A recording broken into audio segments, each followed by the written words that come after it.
এই পৃথিবীতে মানুষ যত অপরাধ করে সেই অপরাধ বাপের সাথে করুক, মায়ের সাথে করুক, ওস্তাদের সাথে করুক, পীরের সাথে করুক, অপরাধ করলে পরে কেউ বলে না যে কাছে আয় ক্ষমা করে দেই, কেউ বলে নাকি?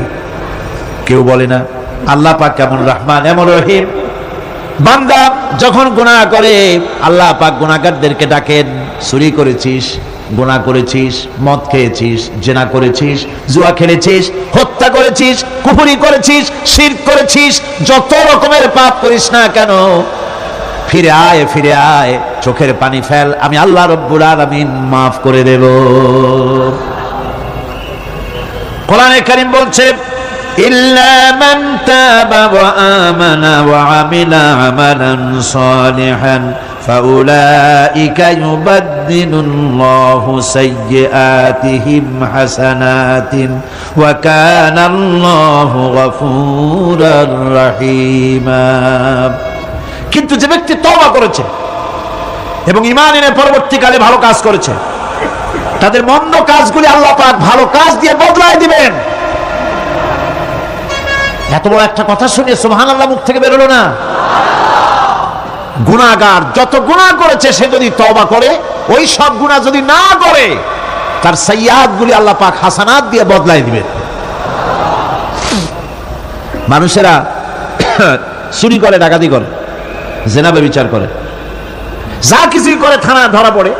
থানায় ধরা পড়লে তারপরে তার বিরুদ্ধে চার্জশিট হলো, এরপরে তার জেল হলো, ছাড়া পেল, আবার অন্যায় করলো, আবার ধরা পড়লো, যতবার জেল হলো ততবার ছাড়া পেল, কিন্তু থানায় দাগী আসামিদের খাতায়, চোরের খাতায়, ডাকাতের খাতায় নামটা তার মোছা হয় না, থানায় নামটা থেকেই যায়। কিন্তু আল্লাহ রাব্বুল আলামিন এমন এক বিচারক, এমন রহমান, এমন রহিম। মানুষ যদি গুনাহ করে, যত বড় গুনাহ করুক, এই গুনার পরে সে যদি অনুশোচনা করে, তওবা পড়ে, গুনাহ থেকে যদি ফিরে থাকে, আর যদি সেই গুনাহ না করে, আল্লাহ পাক বলেন শুধু মাফ করি না, গুনার খাতায় যে নামটা ছিল নামটাও আমি আল্লাহ মুছে ফেলে দেই। এই হচ্ছে রহমান, এই হচ্ছে রহিম, এই হচ্ছে তার অফুরন্ত দয়া, যে দয়ার কোনো শেষ নাই। এক্ষেত্রে আল্লাহ রাব্বুল আলামিন তার দয়া ও ক্ষমার বিশাল ব্যক্তির কথা উল্লেখ করেছেন, যার কোনো সীমা নাই। কোরআনে কারীম বলছে قل يا عبادي الذين أسرفوا على أنفسهم لا تقنطوا من رحمة الله। হে আমার ওই সব বান্দাগণ যারা নাকি পাপাচার করে অশ্লীলতার মধ্যে নিমজ্জিত হয়ে নিজেদের জীবনকে নষ্ট করেছে, তোমার অনাচার যত কঠিন হোক, যত বেশি হোক, আমার রহমত থেকে নিরাশ হয়ো না। সুবহানাল্লাহ, আমার রহমত থেকে নিরাশ হয়ো না। যত বড় পাপ করে থাকো, আমার রহমত থেকে নিরাশ হয়ো না। ইন্নাল্লাহা ইয়াগফিরুয যুনুবা জামিআ ইন্নাহু হুয়াল গফুরুর রহিম। যদি তওবার মতো তওবা করতে পারো, যদি চোখের পানি দিয়া আল্লাহ পাককে রাজি করাইতে পারো, আল্লাহ পাক বলেন বান্দা যদি তওবা করে, খাঁটি যদি তওবা করে, জীবনে ওই সব গুনাহ যদি আর না করে, আল্লাহ পাক বলেন জিন্দেগীর সকল গুনাহ আমি রব্বুল আলামিন মাফ করে দেব। তিনি গফুর, তিনি রহিম, ক্ষমাশীল এবং দয়াবান। এত দয়া, যে দয়ার কোনো শেষ নাই। আল্লাহ পাকের দয়াকে, তার রহমতকে, তার করুণাকে তিনি 100 ভাগ করেছেন। এই 100 ভাগের 1 ভাগ গোটা পৃথিবীতে তিনি ছড়িয়ে দিয়েছেন। আর 99টা ভাগ কার কাছে? এবার চিন্তা করুন, 100 ভাগের 1 ভাগ দুনিয়ায় ছড়িয়ে দেওয়ার পর তার থেকে আমরা যতটুকু ভাগে পেয়েছি, এর মহব্বত, স্ত্রীর প্রতি মহব্বত, মেয়ের প্রতি মহব্বত, ছেলের প্রতি মহব্বত, মায়ের প্রতি মহব্বত, পিতার প্রতি মহব্বত, বন্ধুর জন্য মহব্বতে আমরা জানও দিয়ে দিতে পারি, এমন আমাদের ভালোবাসা, এমন আমাদের মহব্বত, কথা ঠিক কিনা? 1টা ভাগ সারা পৃথিবীতে ছড়িয়ে দেওয়ার পর যেটুকু পেলাম, সেই ভালোবাসার তীব্রতা যদি এত বেশি হয়, আকর্ষণ যদি এত বেশি হয়, তাহলে এই 99টা মহব্বত, দয়া, রহমানিয়াতের, দয়ার, রাহিমিয়াতের যে গুণগুলি আল্লাহ পাক নিজের কাছে রেখেছেন, সেই মাবুদের দয়া তার বান্দার প্রতি কত বেশি! কি বিরাট মহব্বত! রাসূল কারীম সাল্লাল্লাহু আলাইহি ওয়াসাল্লাম বলেছেন, সাহাবীরা একটি লোক উটের পৃষ্ঠে চড়ে কোথাও যাচ্ছিল, প্রতিমধ্যে বিশ্রাম করল। বিশ্রাম থেকে উঠে দেখে তার উট নাই, সে উটের পৃষ্ঠে তার খাদ্য ছিল, পানীয় ছিল, সব ছিল। এই লোকটা কেমন পেরেশান হয়। সাহাবীরা বললেন, হুজুর এই মারাত্মক পেরেশানি, উটের মরুভূমির জাহাজ, উট হারায় গেছে, তার খাদ্য হারাইছে, পানি গেছে, সব শেষে তো মরা ছাড়া পথ নাই, দারুণ উৎকণ্ঠিত হবে লোকটা। হুজুর বলেন এই লোকটি পেরেশান হয়ে আছে, এমন সময় দেখতে পেল তার সেই উট তার খাদ্য আর পানীয় নিয়ে তার কাছে ফিরে এসেছে, বলো কেমন খুশি হয়। সাহাবীরা বলেন, হুজুর এর থেকে এই লোকটির খুশির আর কিছু থাকতে পারে না।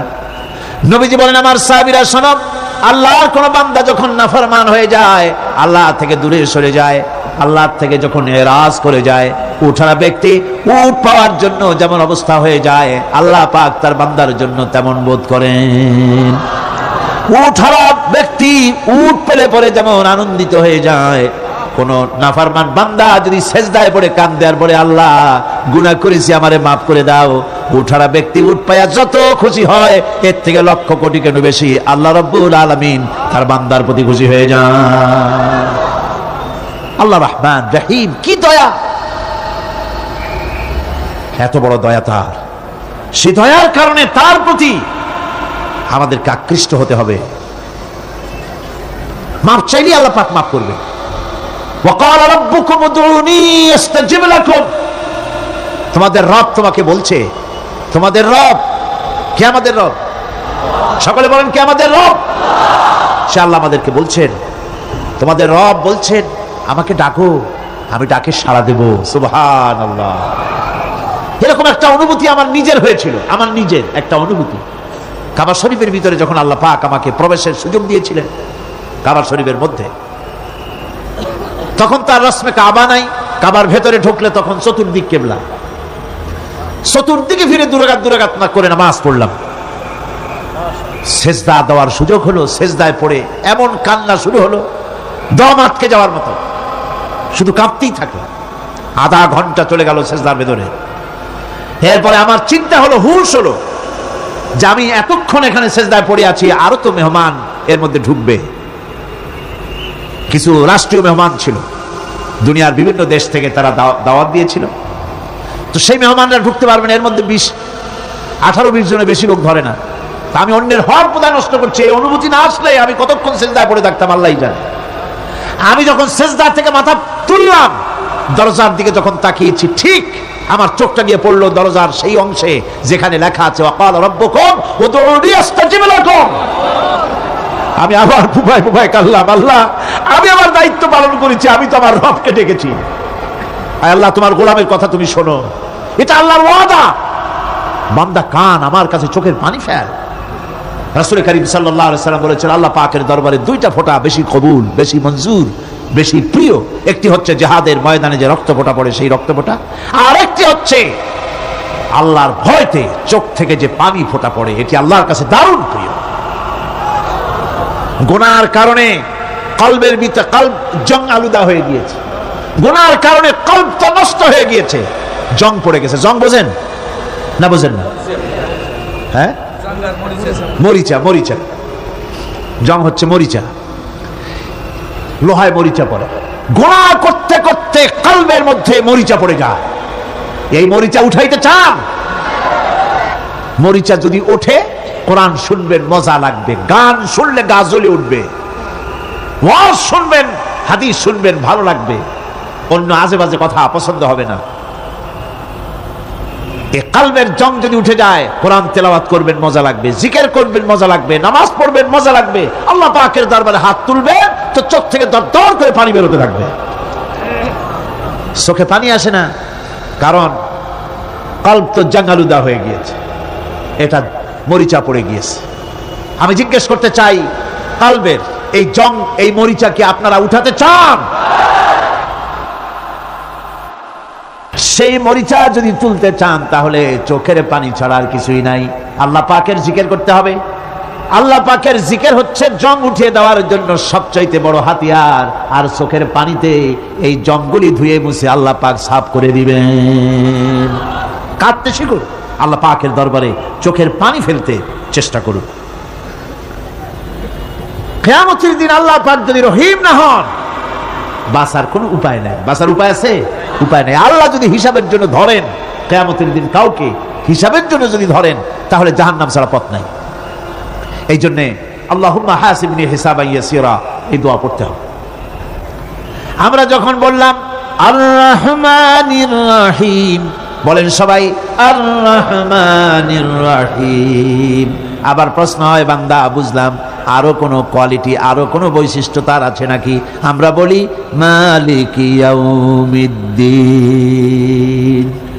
তিনি হচ্ছেন বিচার দিনের মালিক, শেষ বিচারের মালিক তিনি।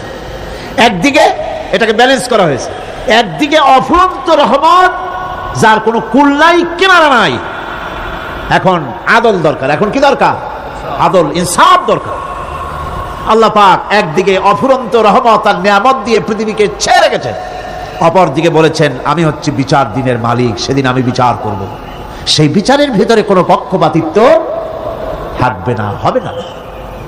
সেখানে তিনি হবেন হাকামুল হাকিমিন, ওইটা হবে সুপ্রিম কোর্টের সুপ্রিম কোর্ট। সেই পরকালে, সেই কিয়ামতের মাঠে আপনাকে আমাকে সকলকে উপস্থিত হতে হবে, নাকি হবে না? সবাইকে উঠতে হবে। এই দিন শব্দটি কোরআনে কারিমে বহু জায়গায় বলা হয়েছে এবং বিভিন্ন অর্থে ব্যবহার করা হয়েছে। যেমন দিন শব্দের অর্থ প্রভাব, প্রতিপত্তি, আধিপত্য, ইতাআত, বন্দিগি, দাসত্ব, আনুগত্য, নীতি, পথ, পন্থা, হিসাব, ফায়সালা, প্রতিদান, প্রতিফল। এরকম অনেক অর্থ, অনেক অর্থে দিন শব্দ কোরআনে কারিমের মধ্যে ব্যবহৃত হয়েছে। কিন্তু এখানে মালিক ইয়াউমিদ্দিন, এই দিন এখানে ব্যবহার করা হয়েছে প্রতিফল অর্থে। প্রতিফলের দিন, যেদিন প্রতিফল দেওয়া হবে, তিনি হচ্ছেন সেই দিবসের অধিপতি, সেই দিবসের মালিক। সূরা ইনফিতারে আল্লাহ পাক বলছেন ওয়ামা আদরাকা মা ইয়াউমুদ্দিন সুম্মা মা আদরাকা মা ইয়াউমুদ্দিন। বিচারের দিনটি কি তা তোমাকে কে জানালো? আবার জিজ্ঞেস করছি, তোমাকে কে জানালো বিচারের দিনটা কি? আল্লাহ পাক জবাবে বলছেন বিচারের দিনটা হচ্ছে ইয়াউমা লা তামলিকু নাফসুন লিনাফসিন শাইআন ওয়াল আমরু ইয়াউমা ইযিন লিল্লাহ। বিচারের দিন হচ্ছে এমন দিন যেদিন কেউ নিজেকে রক্ষা করতে পারবে না, কারো থেকে কেউ নিজেকে রক্ষা করতে পারবে না, নিজেকে কেউ নিজের জন্য কাউকে সাহায্যকারী পাবে না। সমগ্র ব্যাপারটি নিরঙ্কুশ ভাবে আল্লাহ রাব্বুল আলামিনের হাতে থাকবে। সেই দিনটার নাম কিয়ামত, সেটার নাম পরকাল, সেটার নাম হচ্ছে বিচারের দিন। যেদিন কর্তৃত্ব হবে কেবলমাত্র কার? আল্লাহ পাকের। সেই দিনটা হচ্ছে কর্মফল পাওয়ার দিন। লাহা মা কাসাবাত ওয়া আলাইহা মাকতাসাবাত। প্রত্যেক মানুষই সেই উপার্জন অনুসারে সেখানে ফল পাবে। যেমন কর্ম তেমন ফল পাবে, ব্যক্তি হিসাবে পাবে, দল হিসাবে পাবে। তিলকা উম্মাতুন ক্বাদ খালাত লাহা মা কাসাবাত ওয়া লাকুম মা কাসাবতুম ওয়া লা তুসআলুনা আম্মা ইয়ামালুন। প্রত্যেক মানুষই তার উপার্জন অনুসারে ফল পাবে। যা সে পাবে তা নিজের উপার্জন ছাড়া আর কিছুই না, আর যে ফল পাবে সেটাও তার উপার্জন। সুতরাং কিয়ামতের দিন আল্লাহ মানুষের উপরে কোনো জুলুম করবেন না, অত্যাচার করবেন না। আল্লাহ পাক তো তার বান্দার জন্য জুলুমকারী নন, ঠিক কিনা?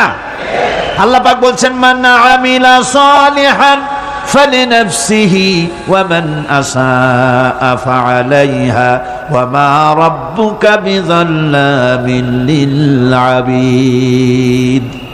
যে ব্যক্তি পুণ্য কাজ করলো সে নিজের কাজে, নিজের স্বার্থেই তা করলো। আমরা যে নামাজ পড়ি এটা কি আল্লাহর স্বার্থ? কথা কন, আল্লাহর স্বার্থ? সারা পৃথিবীর সমস্ত মানুষ যদি আল্লাহরে সেজদা দেয়, আল্লাহর ক্ষমতা আরো কিছু কালের জন্য বাড়বে নাকি? সমস্ত মানুষ যদি আল্লাহকে অস্বীকার করে, বিদ্রোহী ঘোষণা করে, বিদ্রোহ ঘোষণা করে, তাতে কি আল্লাহর ক্ষমতা শেষ হয়ে যাবে? নাউযুবিল্লাহি মিন যালিক। যেমন ছিলেন তেমনই থাকবেন। সুতরাং আমরা যা করি, আমরা নামাজ পড়ি নিজেদের জন্য, আল্লাহকে খুশি করার জন্য, কিন্তু কল্যাণটা আমার। কল্যাণটা কার? আমার। রোজা, হজ, যাকাত, তেলাওয়াত যা করি সব আল্লাহকে খুশি করার জন্য, কিন্তু স্বার্থ পুরাটাই আমার, আমার কল্যাণের জন্যই আমি করি। এবং আল্লাহ হচ্ছেন তিনি তোমাদের রব। ওমা রাব্বুকা বিযাল্লামিন লিল আবিদ। তোমাদের রব হচ্ছেন তিনি যিনি বান্দাদের উপরে কখনো অত্যাচার করেন না, জুলম করেন না, মেহেরবানি দিয়ে যিনি ছেয়ে রাখেন তিনি হচ্ছেন আল্লাহ পাক। সুতরাং সেই কিয়ামতের মাঠে আল্লাহ পাকের দরবারে আমাদের সকলকেই উঠতে হবে, আল্লাহ পাকের দরবারে আমাদের সামনে আল্লাহ পাকের সামনে দাঁড়াতে হবে। সেদিন আমাদেরকে কেউ বাঁচাতে পারবে না। সেদিন আল্লাহ পাক এর দরবারে যেন আমরা আসামি না হই, সেজন্য এই পৃথিবীতে কোরআন অনুযায়ী আমাদের জীবন গড়তে হবে, সুন্নাহ অনুযায়ী জীবন গড়তে হবে, তাহলে পরকালে আল্লাহ পাকের কাছে নাজাত পাওয়া যাবে। বড় কঠিন জায়গা, বড়ই কঠিন জায়গা। আপনি ইউরোপে যান, আমেরিকায় যান, যেখানেই যান না কেন, বিদেশে গেলে সেখানে বন্ধু বান্ধব আছে, ফরেন কারেন্সি সংগ্রহ করে যেতে হয়। আর যদি বন্ধু বান্ধব না থাকে তাহলে ফরেন কারেন্সি তো সংগ্রহ করে নিয়ে যাবেনি, সেটা দিয়ে আপনার উপকার হবে। কিন্তু এমন একটা দেশে আমরা যাব, আমাদের সকলকে যেতে হবে, ওই দেশটার নাম কি? পরকাল। ওটার নাম কি? পরকাল। ওই পরকালে আমরা যে উঠবো, সেখানে কোনো আত্মীয় স্বজন মিলবে না। আল-ইয়াউমা লা ইয়ানফাউ মালুন ওয়ালা বানুন, ধন, সন্তান, সন্ততি, সম্পদ কোনো কাজে লাগবে না কিয়ামতের মাঠে। সেদিন আমাদের উঠতে হবে খালি হাতে, সেখানে উঠতে হবে। কোনো ফরেন কারেন্সি দিয়ে কাজ হবে না, বন্ধু বান্ধব মিলবে না, কারেন্সিও মিলবে না। এমন একটা কঠিন জায়গা যেখানে মাথার উপরে হবে প্রচন্ড সূর্যের কিরণ, পায়ের তলে হবে তামার মতো জমিন, সমস্ত মাঠ জুড়ে শুধু মানুষ চিল্লাবে, কাঁদতে থাকবে, চিল্লাইতে থাকবে, উলঙ্গিনী হয়ে কিয়ামতের মাঠে মানুষ আল্লাহর দরবারে উঠবে। হযরত আয়েশা সিদ্দিকা রাদিয়াল্লাহু তাআলা আনহা বলেছেন, হে রাসূল, তাহলে কি মানুষের শরম করবে না? হুজুর বললেন, শরমের অনুভূতি তো থাকবে না, মানুষ সব আকাশের দিকে, ঊর্ধ্বের দিকে তাকিয়ে থাকবে, ভয়তে অস্থির হয়ে যাবে, কেউ কারো দিকে তাকাবার সময় পাবে না। এমন একটা বিভীষিকাময়, এমন একটা বিরাট জায়গায়, কঠিন জায়গায় আমাদের সকলকে উঠতে হবে। যাওয়ার আগে আল্লাহ পাক স্মরণ করিয়ে দিচ্ছেন, সূরা ফাতিহা প্রত্যেক নামাজে আমাদের স্মরণ করিয়ে দেয়, তিনি শুধু রহমান রহিমই নন, তিনি মালিক ইয়াউমিদ্দিন। তিনি কিয়ামতের দিন মানুষের বিচার করবেন। সে বিচারের মধ্যে পক্ষপাতিত্ব থাকবে না, সে বিচারটা বড় কঠিন হবে। কারো পয়সা যদি মারেন, কারো হক যদি নষ্ট করেন, তাহলে প্রতিটা পয়সার জন্য 70 রাকাত কবুল নামাজের সওয়াব দিতে হবে কিয়ামতের মাঠে। বাঁচা যাবে না, সেদিন উপায় হবে না। আল্লাহ পাক যার প্রতি রহম করবেন তিনি ছাড়া আর বাঁচার কোনো পথ হবে না। সেই জন্য ওই পরকালের মাঠে কিয়ামতের দিন আল্লাহ পাকের দরবারে আমরা যেন আল্লাহর খাঁটি বান্দা হয়ে উঠতে পারি, এই জীবন যাপনের তৌফিক আল্লাহ পাক যেন আমাদের দান করেন। আমরা সবাই বলি আমিন, সকলে বলেন আমিন। এই পৃথিবীতে আসার পর আমাদের হায়াত তো বাড়ছে না, বরং হায়াত প্রতি মুহূর্তে কি হচ্ছে? লোকেরা বলে হায়াত বাড়ে, হায়াত তো বাড়ে না। হায়াত কি হয়? জন্মের পরের থেকে আমার জন্য রিজার্ভ আছে যতটুকুন, 50 বছর বাঁচবো, 60 বছর বাঁচবো, যতটুকুন হায়াত আমার জন্য নির্ধারিত করা আছে, নির্ধারণ করা আছে, প্রতিদিন একদিন করে কমে যেতেছে। এজন্য আমি বলি, আমার বাড়িতে যে ঘড়িটা আছে, এই ঘড়িটা বেলা 1টার সময় ঢং করে একটা আওয়াজ দেয়, শ্রোতাকে শুনিয়ে দেয়, বাড়িওয়ালা তোমার জীবনের মূল্যবান হায়াত থেকে 1 ঘন্টা কমায়া দিলাম। 2টার সময় 2টা ঘন্টা লাগায় শোনায় দিল, বান্দারে তোমার জীবনের মূল্যবান সময় থেকে 2টি ঘন্টা কমে গেল। এমনি করে দিন গেল, মাস গেল, বছর গেল, আমাদের হুঁশ হলো না। সময় চলে গেল তাস খেলে খেলে, সময় চলে গেল আমাদের খেলাধুলা করে, শয়তানি বদমাশি করে। সময় কতটুকুন পেলাম? কিয়ামতের দিন, বিচারের দিনটা যেটা হবে, আল্লাহ রাব্বুল আলামিন বলেন বিচারের দিনটাই লম্বা হবে 50 আলফা সানা মিম্মা তাউদ্দুন। বিচারের দিনটা লম্বা হবে কত বছর? 50,000 বছর। কত বছর? দুনিয়ায় যেভাবে তুমি হিসাব করো, দুনিয়ার গণনা অনুযায়ী হাসরের বিচারের দিনটা হবে 50,000 বছরের মতো লম্বা। এক কিতাবে দেখেছি, তিনি লিখেছেন হিসাব করে, কিয়ামতের ওই দিনটার হিসাবে 50,000 বছর একটা দিন লম্বা। ওই হিসাবে পৃথিবীতে যারা 60 বছর বাঁচলো, সেজন্য আখিরাতে 2 মিনিট দুনিয়ায় বাঁচলো। চিন্তা করেছে? মাত্র 2 মিনিট। 60 বছর যারা হায়াত পেল, 2 মিনিট বাঁচলো। এই 2 মিনিটের জন্য কত হাঙ্গামা, কত মারধর, কত সন্ত্রাস, ক্ষমতার জন্য লড়াই, হ্যান করেঙ্গে ত্যান করেঙ্গে, লাঠি কে আন্দার মুগুর ভরেঙ্গে, শক্তির ঠেলায় অস্থির। আমার বন্ধুগণ, সময় চলে যাচ্ছে স্রোতের মতো করে, কারোর জন্য সময় অপেক্ষা করতেছে না। আমাদের মৃত্যু প্রতি মুহূর্তে কাছে চলে আসতেছে। এই জন্য শায়ের বলেছেন, আগাহ আপনি মৌত সে কোই বশর নেহি, আগাহ আপনি মৌত সে কোই বশর নেহি, सामा 100 बरस के हैं पल की खबर नहीं। মৃত্যু সম্পর্কে আমাদের কারো জানা নাই, যে কোনো মুহূর্তে মৃত্যু আমাদের কাছে এসে যেতে পারে, মৃত্যু সম্পর্কে কিছুই জানা নাই। অথচ প্রতি মুহূর্তে আমরা মৃত্যুর দিকে এগিয়ে চলছি। মাল সামান 100 বছর কি ধরে খাবো তাও জমা করে রেখেছি, কিন্তু এক মুহূর্তের খবর নাই। মাহফিলে এসেছি, বাড়ি যেতে পারবো নিশ্চয়তা নাই। আছে? বলেন আছে? আপনি বাড়ি যাও ভালো, বসেছেন, দাঁড়াতে পারবেন এই নিশ্চয়তা আছে? নাই। সুতরাং সূরার যে সময়ের উপরে কসম করে মূলত সময়ের অপরিসীম গুরুত্ব সম্পর্কে আল্লাহ পাক মানুষকে বুঝাই দিতেছেন। সময়ের দাম দাও। আমাদের সময় চলে যায় গান শুনতে শুনতে, আশ্চর্য মলম বিক্রি করা দেখতে দেখতে, তাস পাশা খেলতে খেলতে সময় চলে যায়, কেউ খেয়াল করে না। সময় বলতে অতীত কালও হতে পারে, আবার বর্তমানও হতে পারে। আর বর্তমান কাল কোনো কালই না। বর্তমান কাল কোনো কাল নয়। প্রতি মুহূর্তে ভবিষ্যৎ এসে বর্তমান হয়, আর প্রতি মুহূর্তে বর্তমান কি হয়? অতীত হয়ে যায়। বর্তমান কাল বলে কোনো কাল নেই। প্রতি মুহূর্তে অতীত হয়ে যাচ্ছে। এই যে আমি মাহফিলে বসছিলাম প্রথম এসে, ওইটা কি এখনো বর্তমান আছে? এই যে বর্তমান কথা বলছি, এটা অতীত হয়ে যাচ্ছে। সুতরাং বর্তমান কাল নাই। আল্লাহ পাক ওয়াল আসরের সময়ের কসম করে বলছেন। যদি আমরা চিন্তা ভাবনা করি তাহলে আমরা লক্ষ্য করব আমাদের আসল মূলধন সময়। আসল মূলধন কি? জীবনের আসল মূলধন কি? সময়। ইমাম রাজি রহমতুল্লাহ আলাইহি এই পর্যায়ে এক বুজুর্গের ব্যক্তির কথা তিনি আলোচনা করেছেন। তিনি বলেছেন যে একটা লোক, তিনি সূরা ওয়াল আসর এর ব্যাখ্যা তিনি বুঝতেছিলেন না। ব্যাখ্যাটা এই মাথার মধ্যে ঘুরপাক খাচ্ছিল, এর ব্যাখ্যা কি? একবার তিনি বাজারে ঢুকলেন, তারপরে তিনি শুনতে পেলেন বাজারের এক প্রান্ত থেকে একজন চিল্লায় বলতেছে, সেই ব্যক্তির উপরে রহম করো যার পুঁজি গলে যায়। সেই ব্যক্তির উপরে রহম করো যার পুঁজি গলে যায়। উনি চিন্তা করলেন পুঁজি এবার গলে কেমনে? উনি দৌড়ে গেলেন, যায় দেখেন যে যে ব্যাটা চিল্লাচ্ছে সে হচ্ছে বরফ বিক্রেতা। কি বিক্রেতা? বরফ। বরফ, আইস। এখন এই বরফ বিক্রেতা সে চিল্লায় বলতেছে, সেই ব্যক্তির উপরে রহম করো যার পুঁজি কি গলে যায়। সূর্যের তাপ বাড়তেছে আর বরফ গলে যাচ্ছে। সে বুঝাতে চাচ্ছে যে আমার এই বরফটা জমাট থাকা অবস্থায় তোমরা কেউ কেনো, যেহেতু আমার পুঁজি তো এর মধ্যে আমি ইনভেস্ট করেছি। এটা যদি পানি হয়ে যায় তো পানি তো কেউ কিনবে না, এটা তো যেখানে সেখানে পাওয়া যায়। বরফ পাওয়া যায় না বলেই তো আমি বরফ কিনে আনছি। তোমরা আমার প্রতি দয়া করো, তাড়াতাড়ি করে বরফটা কিনে নিয়ে যাও। ইমাম রাজি রহমতুল্লাহ আলাইহি বলেন, বুজুর্গ ব্যক্তি চিৎকার মেরে বললেন, আল্লাহু আকবার। আমি কিন্তু এই বরফ বিক্রেতার ঘোষণার মধ্য দিয়ে সূরা ওয়াল আসরের তাফসীর আমি বুঝে ফেলেছি। তার মানে হলো বরফ বিক্রেতা যেভাবে বলতেছে সেই ব্যক্তির উপরে রহম করো যার পুঁজি গলে যায়, আমারও তো একটা পুঁজি আছে, ওই পুঁজির নাম হায়াত। প্রতি মুহূর্তে আমার পুঁজি তো গলে যেতেছে, আমার পুঁজি তো গলে যায়, প্রতি মুহূর্তে কমে যেতেছে। আহারে এই পুঁজি যে গলে গেল ধরে রাখতে পারলাম না, এই জন্য কিছুই তো করতে পারি নাই। সূরা ওয়াল আসরের ভিতরে মানুষের আয়ুষ্কাল দেওয়া হয়েছে, বরফ গলে যাওয়ার মতো দ্রুত সে আয়ু কমে যাচ্ছে।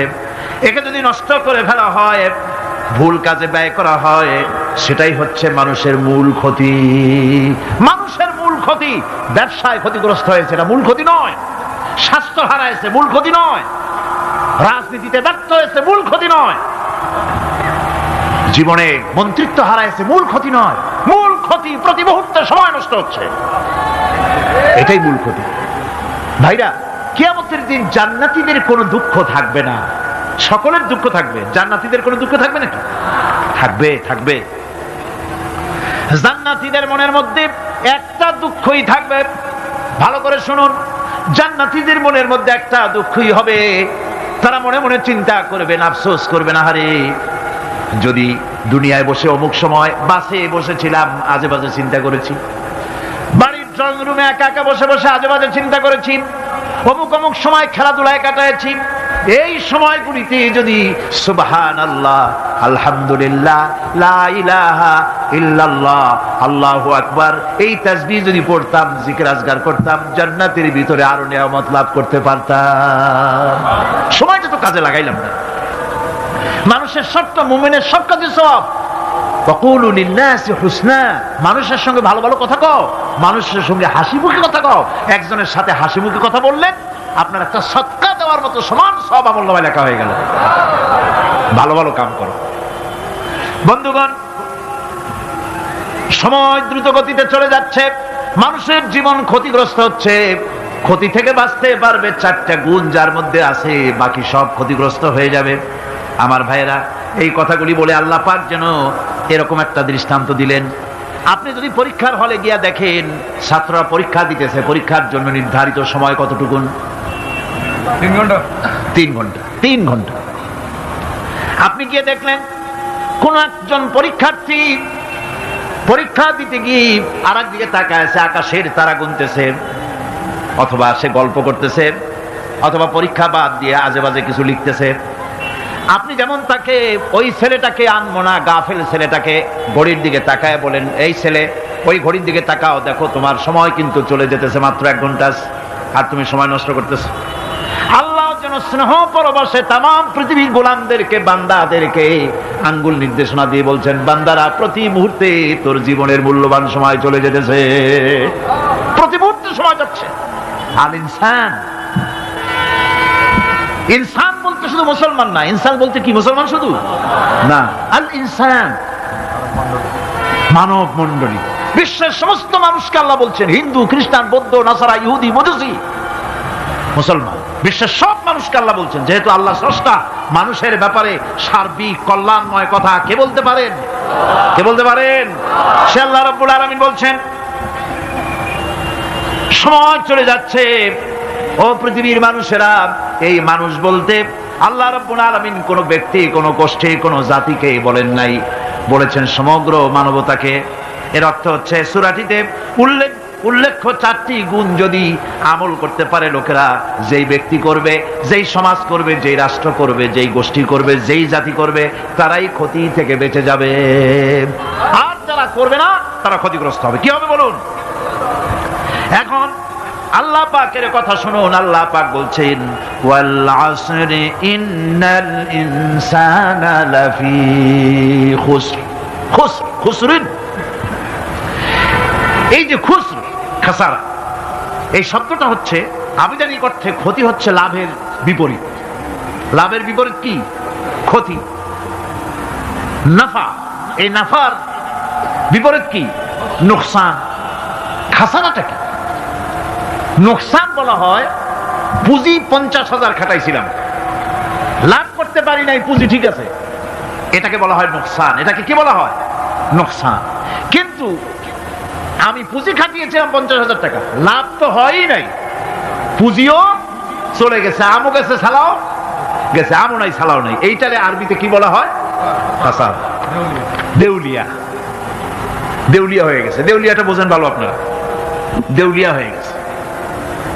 কোরআন লাভ বা সাফল্যের ধারণা যেমন নিছক পার্থিব নয়, সমৃদ্ধির কথা শুধু পার্থিব নয়, জন্ম থেকে শুরু করে মৃত্যু পর্যন্ত। কোরআনের লাভের কথা যখন বলা হয় তখন জন্ম থেকে মৃত্যু পর্যন্ত, আখিরাত পর্যন্ত, কিয়ামত পর্যন্ত। ক্ষতিটাও জন্ম থেকে শুরু করে মৃত্যু পর্যন্ত, কিয়ামত পর্যন্ত ক্ষতিটাও। এই ক্ষতি থেকে বাঁচবার জন্য কোরআনে কারিমে বিভিন্ন জায়গায় এই খাসারা শব্দ ব্যবহার করা হয়েছে। আল্লাহ রাব্বুল আলামিন বলছেন, ওয়ামান খাফফাত মাওয়াজিনুহু ফাউলাইকাল্লাযীনা খাসিরু আনফুসাহুম বিমা কানু বিআয়াতিনা ইয়াযলিমুন। যাদের পাল্লা ভারী হবে কিয়ামতে তারাই হবে সফলকাম, আর যাদের পাল্লা হালকা হবে, নেকির পাল্লা, নেকির পাল্লা যাদের হালকা হবে তারা হবে ক্ষতিগ্রস্ত, তারা নিজেদের ক্ষতি নিজেরাই ক্ষতি সাধনকারী হবে কিয়ামতের দিন। কাজে মানুষের জীবনের সমুদয় কার্যাবলীর ভালো অংশ যদি খারাপ অংশের উপরে বিজয়ী হয়, তারপরে খারাপ অংশ পাওনাদারদের দিয়ে টিয়া, এরপরে যদি নেকি কিছু বাকি থাকে, তাহলে বোঝা গেল লোকটা কিয়ামতে নাজাত পাবে। আর যদি ভালো কাজের উপরে খারাপ কাজ বিজয়ী হয়ে যায় আর সমস্ত পাওনাদারদেরকে পাওনা মিটাইয়া তারপরেও পাপ বাকি থেকে যায়, এক চাইতে খাসারা পৃথিবীতে, আকাশে, জমিনে কিছু আর হবে না। এর থেকে বাঁচার জন্য আল্লাহ পাক, এই খাসারা থেকে বাঁচার জন্যই মানুষকে এই কথা বলছেন। এই কথাটি কোরআনে কারিমের অন্য একটি আয়াতে আরো সুন্দর করে বলা হয়েছে, যারা নাকি এই দুনিয়ার বুকে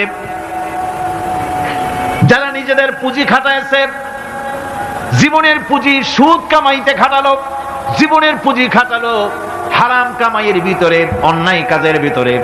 যারা জীবনের পুঁজিকে আল্লাহর দ্বীনের কাজে লাগাতে পারে নাই, তাদের সম্পর্কে বলা হচ্ছে খাসিরাদ দুনিয়া ওয়াল আখিরাতা যালিকা হুয়াল খুসরানুল মুবিন। খাসিরাদ দুনিয়া ওয়াল আখিরাহ, দুনিয়াও ক্ষতিগ্রস্ত, আখিরাতেও ক্ষতিগ্রস্ত। এটা হচ্ছে তার জন্য সুস্পষ্ট ক্ষতি, এর থেকে বড় ক্ষতি আর কিছুই হতে পারে না। আল্লাহ পাক কোরআনে কারীমে অন্যত্র বলেছেন وَنُنَزِّلُ مِنَ الْقُرْآنِ مَا هُوَ شِفَاءٌ وَرَحْمَةٌ لِلْمُؤْمِنِينَ وَلَا يَزِيدُ الظَّالِمِينَ إِلَّا خَسَارًا। আমি এই কোরআন অবতরণের পরিক্রমায় এমন সব বিষয় অবতীর্ণ করেছি যা মুমিনদের জন্য নিরাময় এবং তাদের জন্য রহমত, আর জালিমদের জন্য ক্ষতি ছাড়া আর কিছুই বৃদ্ধি পায় না। জালিমদের জন্য ক্ষতি বৃদ্ধি পায়, আর যারা মুমিন তাদের জন্য এর মধ্যে নিরাময় আছে, এর মধ্যে রহমত আছে। অর্থাৎ যারা এই কোরআনকে যারা নিজেদের আইনের কিতাব হিসাবে গ্রহণ করেছে, কোরআনকে তাবিজের কিতাব হিসাবে নয়, ধর্মীয় কিতাব হিসাবে নয়, কোরআন সংবিধান। কোরআন কি? কোরআনকে যারা সংবিধান হিসাবে মেনে নিয়েছে, কোরআনকে যারা সংবিধান হিসাবে গ্রহণ করলো ব্যক্তি, পরিবার, সমাজ ও রাষ্ট্রে, তাদের যাবতীয় মানসিক, বুদ্ধিবৃত্তিক, নৈতিক, তামাদ্দুনিক রোগের নিরাময় হবে, এর দ্বারা শান্তি হবে। কিন্তু যেসব জালিম এই কোরআনকে প্রত্যাখ্যান করেছি, কোরআনকে যারা মৌলবাদীদের কিতাব বলে, কোরআনের কথা বললে মৌলবাদ বলে গাল দেয়, তারা তাদের কপালকে পোড়াইয়া ছাই বানাইয়া দিছে, তাদের কপাল ভস্মীভূত করে দিয়েছে। যে ব্যক্তি আল্লাহর সঙ্গে বিদ্রোহ করেছে আর পরকালের জন্য পাথর জোগাড় করে নাই, দুনিয়াকে অগ্রাধিকার দিল, পরকালকে ভুলে গেল, তার জায়গা হলো জাহান্নাম। ওয়াম্মা মান খাফা মাকামা রাব্বিহি ওয়া নাহান নাফসা আনিল হাওয়া ফাইন্নাল জান্নাতা হিয়াল মাওয়া। আর যে ব্যক্তি আপন প্রভুর সামনে উপস্থিত হওয়াকে ভয় করেছে এবং আপন প্রবৃত্তিকে লালসা মুক্ত করেছে, লালসার হাত থেকে রক্ষা করেছে, আল্লাহ রাব্বুল আলামিন কিয়ামতের দিন তার জন্য রেখে দিয়েছেন জান্নাত। তার জন্য কোন জায়গা? জান্নাত। আমাদেরকে পরকাল ভিত্তিক জীবন যাপন যদি করি, তাহলে কবরের জবাবগুলি খুব আসান হবে। আর যদি পরকাল ভিত্তিক জীবন যাপন না হয়, কবরটা মুসিবত হয়ে যাবে। হযরত ওসমান রাদিয়াল্লাহু তাআলা আনহু কবরের কাছে গিয়ে খুব কাঁদতেন। সাহাবায়ে কেরাম প্রশ্ন করেছেন, হুজুর, রাসূল করিম সাল্লাল্লাহু আলাইহি সাল্লাম যখন জান্নাত ও জাহান্নামের ওয়াজ করেন, কখনো তো এত বেশি আপনি কাঁদেন না যত বেশি কাঁদেন কবরের কাছে এসে, কারণ কি? হযরত ওসমান রাদিয়াল্লাহু তাআলা আনহু বলতেন, আমার সাথীরা, আমি আমার হাবিবের কাছে, আল্লাহ রাব্বুল আলামিনের রাসূলের কাছে আমি শুনেছি এই কবরটাই হলো প্রথম স্টেশন, এই কবরটাই হলো প্রথম ইমিগ্রেশন কাউন্টার। এই জায়গায় কেউ যদি ধরা পড়ে যায়, কারো যদি চার্জশিট হয়ে যায়, সব জায়গায় ধরা পড়ে যাবে, হাসরে মিজানে সিরাতে কোনো জায়গায় নাজাত পাবে না। আর এই কবরটা যদি কেউ মুক্তি পেয়ে যায়, মিজান, সিরাত, হাসর সব জায়গা থেকে আল্লাহ তারে ভালোভাবে পার করে দিবেন। এটা হলো আসল জায়গা, মারাত্মক জায়গা, খুব মারাত্মক জায়গা। আমি এটাকে ইমিগ্রেশন কাউন্টার বলেছি আমার ভাষায়। ইমিগ্রেশন কাউন্টার যারা বিদেশ ভ্রমণ করেছেন তারা জানেন। লন্ডন যাবেন, আমেরিকা যাবেন, সৌদি আরব যাবেন, যে কোনো বিদেশে যাবেন, গেলেই পাসপোর্ট তারা দেখবে। পাসপোর্টে আপনার ন্যাশনালিটি কোনটা সেটাই তারা জানতে চাইবে। আপনি কোন দল করেন এটা তারা জানতে চাইবে না, আপনার আইডেন্টিটি কি তারা জানতে চাইবে। তারপরে যদি স্যাটিসফ্যাক্টরি হয়, আপনাকে ভিসা দিয়ে ভেতরে ঢুকবার ব্যবস্থা করে দেবে। আর যদি তারা স্যাটিসফাইড না হয়, তাহলে আপনাকে মেহমানখানায় ঢুকানো হবে গ্রেফতার করে। কবর হচ্ছে এ ধরনের একটি ইমিগ্রেশন কাউন্টার। কবরের ভিতরে মানুষ যখনই রাখা হবে, সঙ্গে সঙ্গে দুজন ফেরেশতা আসবে। কবরের কাছে যারা এসেছিল, দাফন হয়ে যাওয়ার পর এই লোকগুলি 40 কদম যেতে যতক্ষণ লাগে, এর মধ্যেই দুজন ফেরেশতা এসে যাবে, এসে জিজ্ঞেস করবে, মান রব্বুকা, তুমি কোন দল করতে? ওটা তাদের জানার দরকার নেই। ব্যবসা করতেন না চাকরি করতেন, প্রয়োজন নেই। প্রথমেই জিজ্ঞাসা করা হবে ন্যাশনালিটি, প্রথমেই জিজ্ঞাসা করা হবে তার ন্যাশনালিটি সম্পর্কে, তার আইডেন্টিটিটা কি, এবং সেটাকে সত্যায়িত করার জন্য, বোঝার জন্য তিনটি প্রশ্ন। প্রথম প্রশ্ন, মান রব্বুকা ওয়া মা দীনুকা ওয়া মান নাবিয়্যুকা, তোমার রব কে, তোমার দ্বীন কি, তোমার নবী কে। যদি এই ব্যক্তি বেঈমান হয়, মুনাফিক হয়, সে বলবে হায় হাতা লা আদরি, হায় হাতা লা আদরি, জানি না আমার রবকে, আমি জানি না। তোমার দিন কি, দিন কারে কয় বুঝি না। এরপরে আল্লাহর নবী জনাবে মুহাম্মদ রাসূলুল্লাহ সাল্লাল্লাহু আলাইহি ওয়াসাল্লামকে দেখানো হবে, বলা হবে মা কুনতা তাকুলু ফি হাদার রাজুল, এই ব্যক্তি সম্পর্কে তোমার ধারণা কি নিকে, বলবে আমি চিনি না। নাউযুবিল্লাহ। বাস, এরপরে তার যা হবার তাই শুরু হয়ে যাবে। আর যদি বান্দাটা মুমিন হয়, প্রশ্ন করা হবে মান রব্বুকা, জবাব দেবে রব্বি আল্লাহ, আমার রব আল্লাহ রাব্বুল আলামিন। ওয়া মা দীনুকা, দীনুনা ইসলাম, আমার দিন হচ্ছে ইসলাম। এরপরে আল্লাহর নবীকে দেখানো হবে। কয়েক রকমের বর্ণনা আছে, কোন বর্ণনায় আছে হুজুরের আকারে দেখানো হবে, অথবা রাসূলকে সরাসরি দেখানো হবে। বলা হবে মা কুনতা তাকুলু ফি হাদার রাজুল, এই লোকটি সম্পর্কে ধারণা কি। মুমিন ব্যক্তি বলবে হাদা নবিয়ুনা মুহাম্মাদুর রাসূলুল্লাহ সাল্লাল্লাহু আলাইহি ওয়াসাল্লাম, ইনি আমার তো সেই নবী মুহাম্মাদুর রাসূলুল্লাহ সাল্লাল্লাহু আলাইহি ওয়াসাল্লাম। আমরা যেন এই রকমের জবাব দিতে পারি, আল্লাহ কবুল করো। সকলে জোরে কোন আমিন। জবাব হয়ে যাওয়ার পর গায়ব থেকে আওয়াজ আসবে ফাফরিশু বিল জান্নাতি ওয়ালবিসু বিল জান্নাহ, ও আমার ফেরেশতারা, আমার এই বান্দাকে জান্নাতের পোশাক পরায়া দাও, আর কবরটাকে জান্নাতের বিছানা বিছায়া দাও। জান্নাতের পোশাক পরায়া দাও, জান্নাতের বিছানা বিছায়া দাও। ইলা মাদ্দা বাসারিহি, তার চোখের দৃষ্টি যতদূর যায় কবরটা ততটা প্রশস্ত করে দাও।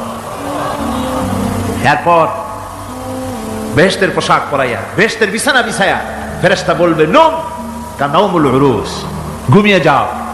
দুলামিয়া যেমন বাসর সজ্জায় নতুন বউ নিয়ে আরামে ঘুমায়, এরকম আরামে ঘুমায় যাও। ইলা ইয়াউমিল কিয়ামা, কিয়ামত পর্যন্ত ঘুমায় থাকবে, আরামে ঘুমিয়ে থাকবে। এরপরে সিংহায় ফুৎকার হবে, সিংহার ফুৎকারের আওয়াজে তার ঘুম ভেঙে যাবে। বলবে ইয়া ওয়াইলানা মান বা'সানা মিন মারকাদিনা, হায় আফসোস, আমার এত আরামের ঘুম থেকে কে আমাকে জাগ্রত করলো, আমার ঘুমটারে নষ্ট করলো কে। আওয়াজ আসবে হাযা মা ওয়াদার রহমান ওয়া সাদাকাল মুরসালুন, এটা হচ্ছে রহমানের সেই ওয়াদা, আর মুরসালিনরা, নবীরা সত্য কথাই বলেছিলেন, সেই কিয়ামত অনুষ্ঠিত হচ্ছে। আমার বন্ধুগণ,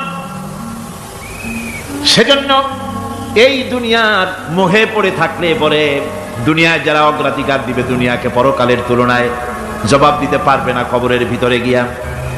আর যারা পরকালকে অগ্রাধিকার দিবে, দুনিয়ার চাইতে পরকালকে বেশি অগ্রাধিকার দেবে, আর আল্লাহর ভয় কলিজার ভিতরে রাখবে, কবরের জবাব সঠিকভাবে দিতে পারবে, কিয়ামতের দিন আল্লাহ রাব্বুল আলামিন তাদের জন্য জান্নাত দান করবেন। জোরে বলেন আমিন। দুনিয়াটা হচ্ছে দুনিয়া যেখানে আমরা আছি। আমি আগেই বলেছি দুনিয়া হচ্ছে আদনা শব্দ থেকে এর উৎপত্তি হয়েছে, তুচ্ছ, নিকৃষ্ট, এটার দাম নাই, এটার মূল্য নাই। হযরত ইবনে কাইয়িম রাহিমাহুল্লাহ নওয়ারাল্লাহু মারকাদাহু ওয়া জাআলাল জান্নাতা মাসওয়াহু, হযরত ইবনে কাইয়িম তিনি বলছেন, সুন্দর করে বলছেন দুনিয়া সম্পর্কে, মা মাদা ফিদ দুনিয়া আহলামুন ওয়া মা বাকিয়া মিনহা আমানি ওয়াল ওয়াক্তু বাইনাহুমা দায়ুন। মা মাদা ফিদ দুনিয়া আহলামুন, জীবনের যে অংশ ফেলে এসেছি সেটা আজ একটা স্বপ্ন। ওয়া মা বাকিয়া মিনহা আমানি, আর জীবনের যে অংশ সামনে বাকি আছে সেটা এখন একটা আকাঙ্ক্ষা।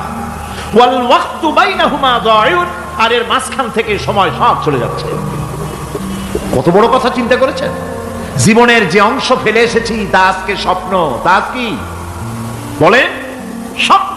আর সামনে যা আছে সেটা আকাঙ্ক্ষা, আর মাঝখান থেকে সময় সব চলে যাচ্ছে। এরপরে তিনি বলছেন ওয়ামান ইয়াসহাবিদ দুনিয়া ইয়াকুন মিসলা কাবিদিন আলাল মাই খানাতুহু ফুরুজুল আসাবিঈ। দুনিয়াদারের অবস্থা হচ্ছে এই, কেউ যদি দুই হাতে পানি খামসায় ধরে, দুই হাতে কি ধরছে বলে, দুই হাতে পানি খামসায় ধরেছে, খুব মজবুত করে ধরেছে, 2 মুঠ পানি, বলেন থাকবে কতটুকু? কতটুকু থাকবে? 1 ফোঁটাও থাকবে না, কারণ তার আঙ্গুলের ফাঁক তার সাথে খেয়ানত করবে, আঙ্গুলের ফাঁক দিয়া পানিগুলি সব বেরিয়ে চলে যাবে। সুতরাং দুনিয়া যারা চায় তারা ঠিক পানি খামসায় ধরলে পানি যেমন হাতের ভেতর থেকে খেয়ানত করে চলে যায়, যারা দুনিয়া চায় দুনিয়াও তাদেরকে এভাবে ফাঁকি দিয়ে চলে যায়। তবুও দুনিয়ার মায়া মানুষের এত বেশি। আল্লাহর নবী বলেন লাউ কানা লি ইবনি আদম ওয়াদিন মিন যাহাবিন লাহাব্বা ইয়াকুনা লাহু থানিন। এই পৃথিবীতে যদি কাউকে একটা মাঠ ভরে যদি সোনা দেওয়া যায়, লোকটা বলবে রব্বুল আলামিন আমি যদি আরেকটা মাঠ এরকম সোনা ভরা পেতাম, দ্বিতীয় আরেকটা মাঠ দেওয়া হলে আবার বলবে যদি তৃতীয় আরেকটা মাঠ সোনা ভরে যদি পেতাম। নবীজি বলেন ওয়ালা ইয়ামলাউ জাওফু ইবনু আদামা ইল্লা তুরাব। মানুষের পেট 3.5 হাত মাটি ছাড়া, কবরের মাটি ছাড়া মানুষের পেট ভরবে না। আরো চাই, আরো চাই, চাওয়ার কোনো শেষ নাই। মানুষ এভাবে করে দুনিয়ার মহব্বতে এমনি পাগল হয়ে যায়, শুধু দুনিয়ার মহব্বত, পরকালকে বেমালুম ভুলে যায়। আমি কিন্তু এই কথা বুঝাতে চাই নাই যে পরকালের মহব্বতে, পরকালের ভয়তে বা পরকালের জন্য দুনিয়া আপনি বাজার ঘাট, বেচা কিনা, ব্যবসা বাণিজ্য সবকিছু ভুলে যান, না তা নয়। ভুল বোঝার কোনো কারণ নাই। পরকালকে অগ্রাধিকার দিতে হবে, মানে দুনিয়াটা চিরস্থায়ী জায়গা নয়, চিরস্থায়ী হচ্ছে কোনটা? আখিরাত। চিল্লায় এখন কোনটা?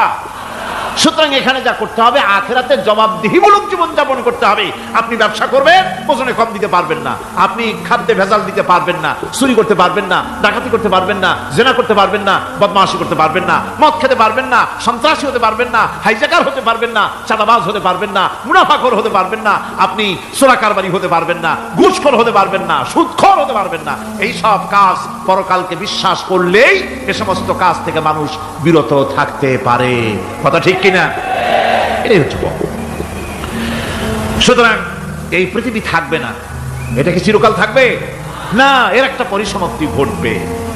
যেমন করে সারা বছর লেখাপড়া করার পর কলেজে, বিশ্ববিদ্যালয়, মাদ্রাসায়, হাই স্কুলে, সব জায়গায় সারা বছর লেখাপড়া করার পর যেমন পরীক্ষা দেওয়ার একটা দিন আসে, সারা বছর ব্যবসা করার পর হিসাব নিকাশ করার যেমন একটা সময় আসে, সারা মাস চাকরি করার পর বেতন পাওয়ার যেমন একটা দিন আসে, সারা জীবন চাকরি করার পর পেনশন পাওয়ার যেমন একটা সময় আসে, অনুরূপ ভাবে এই দুনিয়া যেদিন শেষ হয়ে যাবে, আল্লাহ নির্ধারিত সময় শেষ হয়ে যাওয়ার পর একটা সময় আসবে যখন আল্লাহ রব্বুল আলামিন সব শেষ করে দিবেন, লন্ডভন্ড হয়ে যাবে, কিছুই থাকবে না।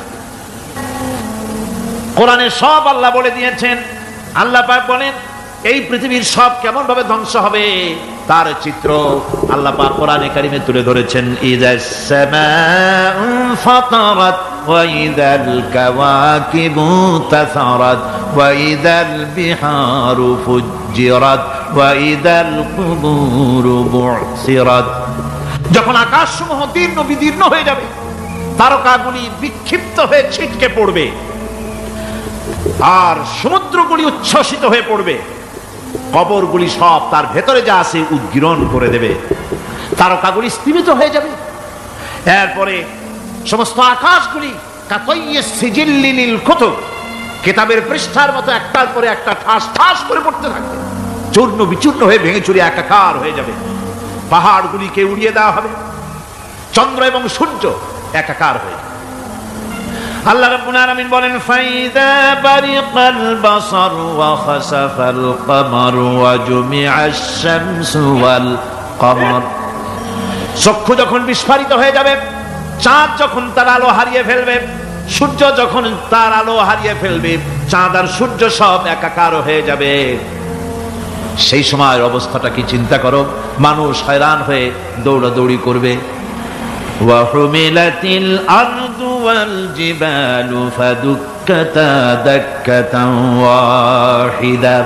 জমিন এবং পাহাড়গুলির মধ্যে আল্লাহ রাব্বুল আলামিন সংঘর্ষ বাঁধিয়ে দিবেন, পাহাড়গুলি ভেঙে চুরে টুকরা টুকরা হয়ে যাবে, পাহাড়গুলি উঁচু করে জমিনের উপরে আছাড় মেরে আল্লাহ রাব্বুল আলামিন ভেঙে চুরে চুরমার করে দিবেন। সুবহানাল্লাহ। ওয়া তাকুনুল জিবালু কালইহনিল মানফুশ, পাহাড়গুলো পেঁজা ধোনা তুলার মতো করে পুড়িয়ে দেওয়া হবে। اليوم لا ينفع مال ولا بنون, কিয়ামতের দিন ধন সন্তান সন্ততি আর সম্পদ কোনো কাজে লাগবে না। সেদিন শুধু আমল যদি ভালো হয় কাজে লাগবে, আমল খারাপ হবে সব শেষ হয়ে যাবে। আল্লাহ রাব্বুল আলামিন নবীজিকে ডেকে বলেছেন, নবী আপনি বলেন, কুল মা কুনতু বিদআম মিনার রাসূল, আপনি বলুন আমি কোন নতুন রাসূল নই, আমার আগে অনেক নবী রাসূল পৃথিবীতে এসেছেন, তারা বিদায় হয়ে গেছেন। আমি জানি না কিয়ামতের দিন আল্লাহ রাব্বুল আলামিন আমার সাথে কি ব্যবহার করবেন, আর আমি এও জানি না যে কিয়ামতের দিন আল্লাহ পাক তোমাদের সাথে কি ব্যবহার করবেন। এই আয়াত নাযিল হওয়ার পর আল্লাহর হাবিব তার মেয়েকে ডাকলেন, জামাইকে ডাকলেন, নাতিদেরকে ডাকলেন, আহলে বাইতদেরকে ডাকলেন, আর বললেন, ও আমার মেয়ে কলিজার টুকরা ফাতেমা গো শোনো, কেবলমাত্র আয়াত নাযিল হয়ে গেল, আল্লাহ পাক আমাকে শোনায়ছেন কিয়ামতের দিন আমি জানি না আমার সঙ্গে কি ব্যবহার করা হবে, আর এও জানি না যে তোমাদের সাথে কি ব্যবহার করা হবে। ও আমার কলিজার টুকরা মেয়ে ফাতেমা, কিয়ামতের দিন মুহাম্মদ সাল্লাল্লাহু আলাইহি ওয়াসাল্লামের মেয়ে এই হিসাবে তোমার নাজাতের ফয়সালা হবে না। ও আমার কলিজার টুকরা নাতি হাসান আর হোসেন, কিয়ামতের দিন মুহাম্মদ সাল্লাল্লাহু আলাইহি ওয়াসাল্লামের নাতি হিসাবে ফয়সালা হবে না। ও আমার জামাই হযরতে আলী, কিয়ামতের দিন আমার জামাই হিসাবে নাজাতের ফয়সালা হবে না। আমল যদি ভালো হয় ফয়সালা ভালো হবে, জান্নাতে চলে যাবে। আমল যদি খারাপ হয় কার নাতি কার জামাই দেখা হবে না। সুবহানাল্লাহ। কঠিন কিয়ামতের মাঠ, এই পরকালের বিশ্বাস যদি কলিজার মধ্যে ঢোকে মানুষ ভালো হয়ে যাবে। কোন সুবহানাল্লাহ। ওই যে মক্কার জীবনে ওই সমস্ত মানুষগুলি যারা চুরি করত, ডাকাতি করত, জেনা করত, বদমাশি করত, যারা শয়তানি করত, যারা মানুষকে খুন করত, এই মানুষগুলি এত ভালো হয়ে গেল, যারা চুরি ছেড়ে দিল, ডাকাতি ছেড়ে দিল, জেনা ব্যভিচার ছেড়ে দিল, এত ভালো হয়ে গেল, পৃথিবীর মধ্যে সেরা মানুষ তারা হয়ে গেলেন। জোরে বলেন সুবহানাল্লাহ। নবীর সাহাবীরা পৃথিবীর শ্রেষ্ঠ সন্তান, নবীর সাহাবীরা পৃথিবীর সেরা মানুষ, তাদের চাইতে সেরা মানুষ নবীদের পরে আর কেউ হতে পারে না। জোরে কোন সুবহানাল্লাহ। নবীর পরে পৃথিবীতে শ্রেষ্ঠ মানুষ কারা? সাহাবায়ে কেরাম রিদওয়ানুল্লাহি তাআলা আলাইহিম আজমাইন। ওনারা তো কুফরের মধ্যে ছিলেন, শিরকের মধ্যে ছিলেন, চুরি ডাকাতি জেনা ব্যভিচার এমন কোনো পাপ নাই যা করা হয়নি। তারপরে যখন আল্লাহর নবীর কাছ থেকে তাওহীদ, রিসালাত ও আখিরাতের দাওয়াত পেলেন, কি সোনার মানুষ এক একজন হয়ে গেলেন। সুবহানাল্লাহ। যারা ছিলেন নারীর সতীত্বের জম, তারা হয়ে গেলেন নারীর সতীত্বের পাহারাদার। যারা মানুষের মাল চুরি করত, ডাকাতি করত, তারা রাতভর মানুষের মালের পাহারা দিল, মানুষের রক্তের পাহারা দিল। সুবহানাল্লাহ বিহামদি। রক্ত সম্পদের পাহারা দিল। রাসূল বললেন, খায়রুল কুরুনে কারনি, সর্বশ্রেষ্ঠ যুগ তো আমার যুগ। বন্ধুগণ, এরপরে একটা জীবন আসবে ওই কিয়ামতের ময়দানে। এই পরকালের বিশ্বাসটা গুরুত্বপূর্ণ ব্যাপার, আমাদের সব কিছুর হিসাব দেওয়া লাগবে। আল্লাহ পাক বলেন, ইন্নাস সামআ ওয়াল বাসারা ওয়াল ফুআদা কুল্লু উলাইকা আনহু মাসউলা। নিঃসন্দেহে মানুষের শ্রবণ শক্তি, দর্শন শক্তি এবং তার অন্তঃকরণের কল্পনা সম্পর্কে আল্লাহ রাব্বুল আলামিনের কাছে জিজ্ঞাসিত হতে হবে।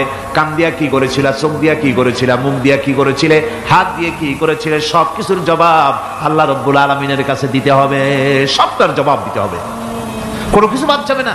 এমনকি মনের ভিতরে যে কল্পনা আমরা করি, এই কল্পনার হিসাব আল্লাহর দরবারে দিতে হবে। কোরআনে কারীম বলছেন, ওয়া ইন তুবদু মা ফি আনফুসিকুম আও তুখফুহু ইউহাসিবকুম বিহিল্লাহ। মনের ভিতরে তুমি যেটা কল্পনা করো সেটা প্রকাশ করো, অথবা তুমি গোপন রাখো, যাই তুমি করো না কেন, আল্লাহ রাব্বুল আলামিন এর হিসাব তোমার কাছে নেবেন। ফায়াগফিরু লিমান ইয়াশা ওয়া ইউআযযিবু মান ইয়াশা ওয়াল্লাহু আলা কুল্লি শাইইন কাদির। মহান আল্লাহ পাক বলেন, করার পর তোমার মনের ভিতরে কি কল্পনা করেছিলে ওইটার হিসাব আমি নেব। হিসাব নেওয়ার পর যারে খুশি ক্ষমা করে দেব, যাকে খুশি শাস্তি প্রদান করব। সবকিছুর উপরে আল্লাহ রব্বুল আলামিন শক্তিমান। কোরআনে কারীমের মধ্যে আল্লাহ পাক এই পৃথিবীর বুকে যারা আরামের টাটকা সুখগুলি আরামগুলি যারা বর্জন করে আল্লাহ রাব্বুল আলামিনকে বিশ্বাস করে যারা জীবন পরিচালনা করেছে, আল্লাহ পাক তাদের জন্য জান্নাত রেখেছেন এবং তাদের জন্য বলছেন, সাবিকু ইলা মাগফিরাতিন মির রাব্বিকুম ওয়া জান্নাতিন আরদুহা কা'আরদিস সামাই ওয়াল আরদ উইদ্দাত লিল্লাযীনা আমানু বিল্লাহি ওয়া রাসূলিহি। আল্লাহ পাক বলেন, প্রতিযোগিতা করো আল্লাহর মাগফিরাত কামনার জন্য আর জান্নাতে যাওয়ার জন্য প্রতিযোগিতা করো। আল্লাহর রহমত পাওয়ার জন্য সৎ কাজের প্রতিযোগিতা করো, তাহলে আল্লাহ রাব্বুল আলামিন তোমাদেরকে ক্ষমা করবেন আর তোমাদের জন্য এমন জান্নাত দিবেন যেই জান্নাত আকাশের বিশালতার জমিনের বিশালতার মতো। এই বিরাট জান্নাত তোমাদেরকে দিবেন। এই জান্নাত চিরস্থায়ী সুখ এবং শান্তি জায়গা হবে। مثل الجنة التي وعد المتقون فيها أنهار من ماء غير آسن وأنهار من لبن لم يتغير طعمه। আল্লাহ পাক বলছেন জান্নাত আল্লাহ পাক ওয়াদা করেছেন মুত্তাকিদের জন্য। আল্লাহ পাক জান্নাত দিবেন যে জান্নাতের ভিতরে রয়েছে মধুর প্রস্রবণ, রয়েছে দুধের প্রস্রবণ, রয়েছে সেখানে স্বচ্ছ পানীয় পানির প্রস্রবণ রয়েছে।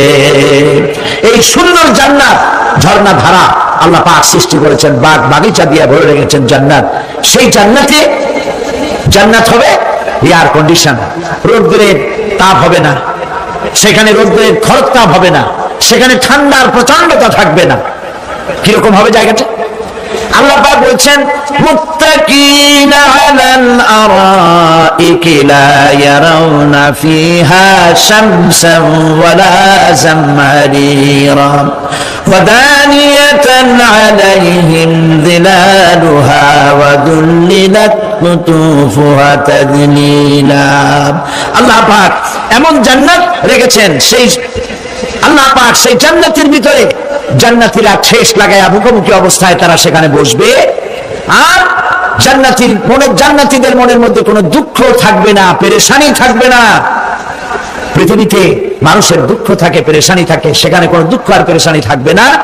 সেই জায়গাটা হবে সেটা তো অনিয়ন্ত্রিত, না শীত না গরম, চির বসন্ত বিরাজ করবে। জান্নাতীরা সেখানে থাকবে। এই সুন্দর জান্নাত আল্লাহ পাক রেখেছেন মুত্তাকিদের জন্য। সুবহানাল্লাহ। কাফেরদের জন্য জান্নাত হয়েছে, জাহান্নাম হবে চিরকাল। খালিদিনা ফিহা আবাদান, চিরকাল কাফেররা জাহান্নামে থাকবে। সর্বশেষ যে ব্যক্তি জাহান্নাম থেকে মুক্তি লাভ করবে তাকে আল্লাহ পাক বলবেন, ফেরেশতাদেরকে বলবেন, আমার ফেরেশতারা আমার এই বান্দাকে জান্নাত এবং জাহান্নামের মাঝখানে রেখে দাও। জান্নাত এবং জাহান্নামের মাঝখানে লোকটি যখন থাকার জায়গা পাবে সে জান্নাতের দিকে তাকায়া দেখবে আর কাঁদতে থাকবে। আল্লাহ পাক জিজ্ঞেস করবেন, বান্দারে যুগের পর যুগ ধরে জাহান্নামে কেঁদেছো, আমি রব্বুল আলামিন জাহান্নাম মাফ করে দিয়া জান্নাত জাহান্নামের মাঝখানে রেখে দিয়েছি, আযাব থেকে তো বেঁচে গেছো, এখন কাঁদো কেন? লোকটি বলবে, রব্বুল আলামিন কাঁদি এই কারণে, জাহান্নাম থেকে মাফ করেছো, তোমার শুকরিয়া আদায় করি। জান্নাত তো আমার কপালে নাই, কিসমতে নাই, কিন্তু জান্নাত আমি এখান থেকে দেখতে পাচ্ছি। জান্নাতের সুঘ্রাণ আমার নাকে আসতেছে, কপালে নাই যাওয়ার। আমি কাঁদি এই জন্য, তুমি যদি মেহেরবানি করে আমাকে জান্নাতের দরজার কাছে একটু দাঁড় করায় দিতা, প্রাণ ভরে তোমার জান্নাতের দৃশ্যটা একটু দেখতাম। আল্লাহ পাক তার আরজি পূরণ করবেন, বলবেন যাও, ফেরেশতাদের বলবেন এর জান্নাতের দরজার কাছে দাঁড় করায় দাও।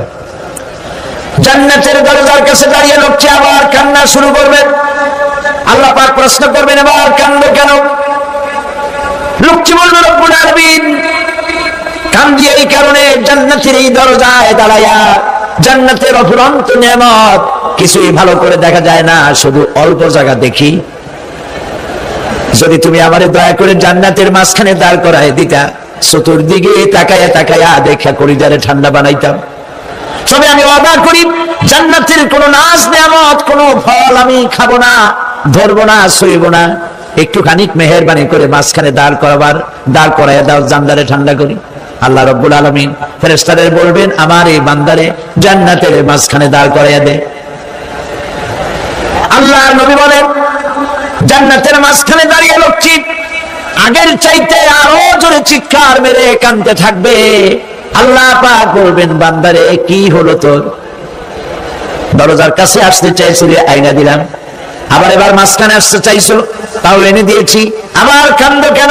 লোকটি বলবে, রব্বুল আলামিন, এবার কান্দি এই জন্যে, তুমি যখন দয়া করে একটিবার জান্নাতের মাঝখানে এনে আমাকে দাঁড় করায় দিয়েছো, তুমি রহমান রহিম গফুরুর রহিম, এই জান্নাত থেকে আবার আর বাইর করে দিও না। আল্লাহ রাব্বুল আলামিন বলবেন, ও আমার বান্দারে, আমার এই জান্নাত তোর খুব পছন্দ হয়েছে নাকি? লোকটি বলবে, রব্বুল আলামিন, কলিজা ঠান্ডা হয়ে গেছে, ভাবতেও পারি না এই জান্নাত এত সুন্দর। আল্লাহ পাক বলবেন, বান্দারে, এরকম একটি নয়, দুইটা নয়, তোর জন্য আমি 10টা জান্নাতে এরকম রিজার্ভ করে রাখছি। সুবহানাল্লাহ। আল্লাহ পাককে ভয় করে পৃথিবীর সমস্ত পাপ থেকে যারা নিজেকে রক্ষা করবে, আল্লাহ তাদের জন্য এই জান্নাত রেখে দিয়েছেন। সুবহানাল্লাহ। সেই জান্নাতের রিসিপশন আপনারা আন্দাজ করতে পারবেন না, রিসিপশন কারে কয়। কি এর প্রধানমন্ত্রী আর প্রেসিডেন্ট, 4-5টা পুলিশ আর আর্মি এসে একটা ফট করে সেলুট মারলো, বাস শেষ হয়ে গেল, এরকম না। জান্নাতীদেরকে রিসিপশন দেওয়া হবে। জান্নাতীরা যখন আল্লাহর হুকুমে জান্নাতের দিকে যেতে লাগবে, আর যখন জান্নাতের কাছে চলে যাবে, আল্লাহ রাব্বুল আলামিন শোনায় দিচ্ছেন, হাত্তা ইযা জাউহা ফুতিহাত আবওয়াবুহা ওয়া ক্বালা লাহুম খাজানাতুহা সালামুন আলাইকুম তিবতুম ফাদখুলুহা খালিদিন। সুবহানাল্লাহ। জান্নাতীরা যখন জান্নাতে প্রবেশ করার দরজার মুখোমুখি হবে, দ্বার রক্ষীগণ তখন বলবে, সালামুন আলাইকুম, আল্লাহর শান্তি তোমাদের উপরে বর্ষিত হোক। সুবহানাল্লাহ। দুনিয়ার টাটকা সুখগুলি 2 পা দিয়ে ছেড়ে দিয়েছো, টাটকা সুখগুলি গ্রহণ করো নাই, হারাম খাও নাই, আল্লাহর দ্বীন কায়েমের জন্য রক্ত দিয়েছো, জীবন দিয়েছো, কষ্ট করেছো, আল্লাহকে ভয় করেছো। আমাদের সালাম গ্রহণ করো, জান্নাতের মধ্যে ঢুকে যাও চিরকালের জন্য। সুবহানাল্লাহ। আর বাইরে হওয়া লাগবে না, চিরকাল এই জান্নাতের মধ্যে তোমরা বসবাস করতে পারবে, আল্লাহ রাব্বুল আলামিনের ফেরেশতারা বলে দিবেন। জান্নাতের মধ্যে আল্লাহ পাক হুরদের সঙ্গে জান্নাতীদের বিয়ের ব্যবস্থা করে দিবেন। কোরআনে কারিমে আল্লাহ পাক বলেন, মুত্তাকিনা আলা সুরুরিন মাসফুফাতিন ওয়া যাওয়াজনাহুম বিহুরিন ঈন। সামনাসামনি ভাবে সাজানো সারি সারি আসন সমূহের উপর তারা ঠেস লাগায় বসে থাকবে, আর আল্লাহ রাব্বুল আলামিন হুরদের সাথে জান্নাতীদের বিয়ের ব্যবস্থা করে দিবেন। যেসব হুরের সঙ্গে বিয়ে হবে তাদের আল্লাহ পাক বিবরণ দিচ্ছেন, কি রকম হবে তারা। লাম ইয়াতমিসহুন্না ইনসুন ওয়ালা জান। এর পূর্বে জিন এবং ইনসান এদেরকে কেউ স্পর্শ করে নাই। কি রকম তারা? কাআন্নাহুন্নাল ইয়াকুতু ওয়াল মারজান। যেমন ঝিনুকের ভিতরে মণিমুক্তা থাকে, এইভাবে আল্লাহ পাক তাদেরকে পবিত্র করে রেখে দিয়েছেন। আমার প্রিয় ভাইরা, আল্লাহ রাব্বুল আলামিন কোরআনে কারীমের ভিতরে বলেছেন, ফাবিআইয়ি আলা'i রাব্বিকুমা তুকাযযিবান। জান্নাত দান করে আল্লাহ পাক এবার জান্নাতীদেরকে সম্বোধন করে বলবেন, ইয়া ইবাদি লা খাউফুন আলাইকুমুল ইয়াওমা ওয়ালা আনতুম তাহজানুন। হে আমার বান্দারা, লা খাউফুন আলাইকুমুল ইয়াওম, আজ আর কোনো ভয় নাই। সুবহানাল্লাহ, সুবহানাল্লাহ। আজ আর কোনো ভয় নাই, কোনো চিন্তাও নাই, আরামে এই জান্নাতের মধ্যে বসবাস করো। এরপরে আল্লাহ পাক জিজ্ঞেস করবেন, ও আমার জান্নাতীরা, আমি যেসব ওয়াদা করছিলাম আমার ওয়াদা মোতাবেক সমস্ত নিয়ামত পেয়েছো? তারা বলবে হ্যাঁ পেয়েছি, সব নিয়ামত আপনার ওয়াদা মোতাবেক সব পেয়েছি। আল্লাহ রাব্বুল আলামিন বলবেন সব পাও নাই, ওয়ানাদাইনা মাজিদ, আমার কাছে আরো বেশি আছে। সুবহানাল্লাহ, আমার কাছে আরো বেশি আছে।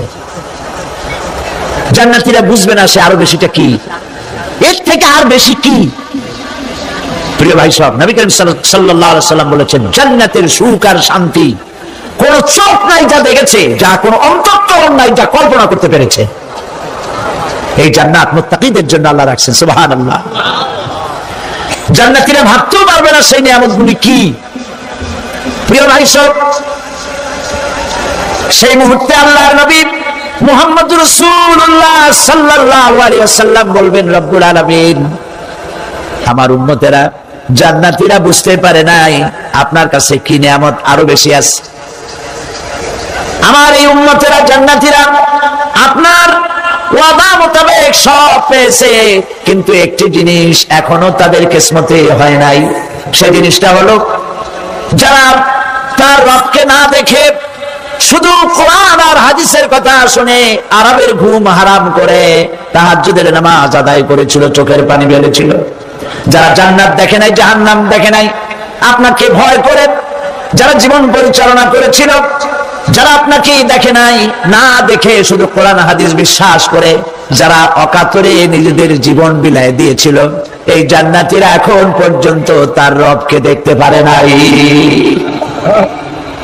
আল্লাহ রাব্বুল আলামিন তার সামনে থেকে ৭০,০০০ পর্দা সরে যাবে। আল্লাহ পাক বান্দাদের আরজি পুরা করার জন্য জান্নাতীদের সামনে তিনি জালোয়া ফরজ হবে। কোরআন শরীফের ভিতরে আল্লাহ পাক বলেন জান্নাতীরা তারা আল্লাহর দিকে, জান্নাতীরা তার রবের দিকে তাকিয়ে থাকবে, আর রব তার বান্দাদের দিকে তাকায়া থাকবে। প্রাণ ভরে জান্নাতীরা রবকে দেখবে। সুবহানাল্লাহ, আল্লাহ পাককে দেখবে। প্রাণ খুলে আজ দোয়া করি রব্বুল আলামিন জান্নাতের যেই পরিবেশে যেই জায়গায় তুমি দয়া করে তোমার গোলামদেরকে তুমি নিজেই দর্শন দিবে, দেখা দিবে। মনিব গো, ও আমাদের রব, আজ এই বিশাল জনসমুদ্র নিয়ে তোমার দরবারে আবেগ ভরা কণ্ঠে বলি, যে অনুষ্ঠানটি তুমি এমন মুবারক অনুষ্ঠান করবে যেখানে তুমি জান্নাতীদেরকে দেখা দিবে, ওই জান্নাতের কোনো একটি, ওই অনুষ্ঠানের কোনো একটি কোনায় কানায় আমাদেরকেও দাঁড় করাইয়া দেখান তুমি। ভাই সব, আল্লাহ রাব্বুল আলামিন মানুষের সামনে এত সব নিয়ামত রেখেছেন, এই জান্নাত দান করবেন। এরপরে আল্লাহ রাব্বুল আলামিন কোরআনে কারীমের মধ্যে বলেছেন রব্বিস সামাওয়াতি ওয়াল আরদি ওয়া মা বাইনাহুমার রাহমানি লা ইয়ামলিকুনা মিনহু খিতাবা। এই সব পুরস্কার রয়েছে তোমাদের সেই রবের পক্ষ থেকে যিনি আকাশ আর জমিনের মালিক। সুবহানাল্লাহ বলবেন না? যার সামনে কথা বলার ক্ষমতা কারো হবে না। এটি একটি মারাত্মক কথা। কিয়ামতের দিন আল্লাহর দরবারে কেউ কথা বলতে পারবে না আল্লাহর নির্দেশ ছাড়া। একটি আকীদা পরিষ্কার করে নিয়ে যান আপনাদের। সে আকীদাটা এভাবে পরিষ্কার করুন, কোন পীর সাহেব, কোন খাজা বাবা, কোন মাওলানা, কোন মুহাদ্দিস, কোন বুজুর্গ আপনাকে সুপারিশ করতে পারবে না যদি না আল্লাহ পাক তাকে কথা বলার তৌফিক না দেন। মনে থাকবে এটা। আয়াতুল কুরসির ভিতরে আমরা পড়ি মান যাল্লাযী ইয়াশফাউ ইনদাহু ইল্লা বিইযনিহি। আল্লাহ পাক বলেছেন কিয়ামতের দিন আল্লাহর দরবারে কার সাহস আছে কথা বলতে পারে? মানজাল্লাযী ইয়াশফাউ ইনদাহু ইল্লা বিইজনি, আল্লাহর ওয়াদাও ছাড়া, হুকুম ছাড়া আল্লাহর সামনে কথা বলার সেদিন কেউ থাকবে না। সুবহানাল্লাহ। কেউ কথা বলতে পারবে না। সুপারিশ করতে হবে, আল্লাহ যারে বলেন তুমি করো, অমুকের জন্য করো, সেই ব্যক্তি শুধু তার জন্যই করতে পারবে, আর কেউ কথা বলতে পারবে না। সেই কঠিন হাসরের ময়দান, যেদিন শুধুমাত্র আল্লাহ পাক কথা বলবেন, আর যারে বলতে বলবেন সেই কেবলমাত্র বলতে পারবে। সুপারিশ এটি আল্লাহ পাক কিয়ামতে পারমিশন দিলে বলা যাবে। হযরত ইব্রাহিম আলাইহিস সালাম, হযরত ইব্রাহিম আলাইহিস সালাম কিয়ামতের দিন তার নিজের পিতা সম্পর্কে সুপারিশ করবেন। রব্বুল আলামিন, আমার আব্বার জন্য সুপারিশ করতেছি, মেহেরবানি করে জাহান্নাম থেকে তারে আপনি রক্ষা করুন। আল্লাহ রব্বুল আলামিন বলবেন, ইব্রাহিম তোমার সুপারিশ মঞ্জুর হবে না। প্রিয় ভাই সব, একটু মাথা খাটান, চিন্তা করেন। জাতির পিতা কে? জাতির পিতা চিল্লায় বলুন, কলিজা সাফ করে ফেলুন। মুসলমানদের জাতির পিতা হাবিব জাবির কেউ হতে পারে না।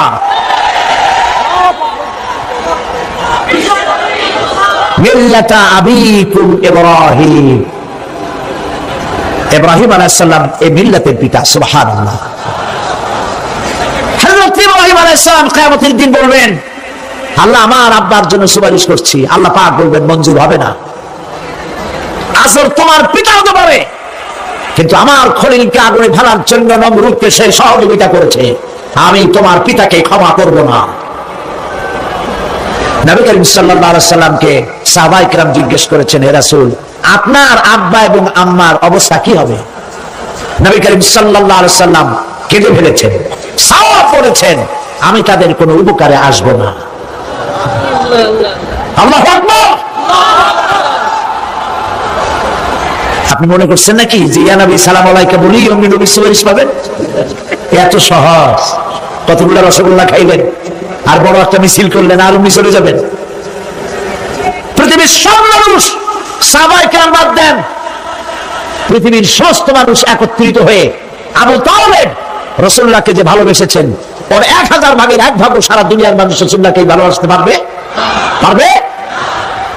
নিজের ছেলে আলীকে, আলী রাদিয়াল্লাহু তাআলা আনহুকে আলাদা বিছানায় শোয়াইয়া, ছোট্ট মানুষ হযরত আলী আলাদা জায়গায় রাখিয়া মুহাম্মদুর রাসূলুল্লাহ সাল্লাল্লাহু আলাইহি সাল্লাম এতিম মানুষ তার কলিজার সাথে বুকের মধ্যে আশ্রয় দিয়ে আগলে রেখেছেন বুক ভরে।